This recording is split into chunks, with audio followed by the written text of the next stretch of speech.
'n organisasie se etiese klimaat bepaal hoe etiese dilemma's hanteer word en beïnvloed besluitneming op alle vlakke.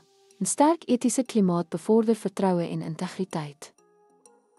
Etiese klimaat verwys na die gedeelde begrip van reg en verkeerd binne 'n organisasie. Dit word gevorm deur leierskap, beleide en die algehele organisatoriese kultuur. 'n Positiewe etiese klimaat verminder wangedrag en bevorder aanspreeklikheid. Werknemers is meer geneig om eties op te tree wanneer daar duidelike beleide en rolmodelle is. Onetiese klimaat kan lei tot korrupsie, lae moraal en regskwessies. Organisasies moet etiese opleidings- en rapporteringsmeganismes implementeer om integriteit te handhaaf. 'n Sterk etiese klimaat ondersteun deursigtigheid, billikheid en verantwoordelike besluitneming. Organisasies moet etiese standaarde voortdurend versterk om vertroue en langtermyn sukses te bou.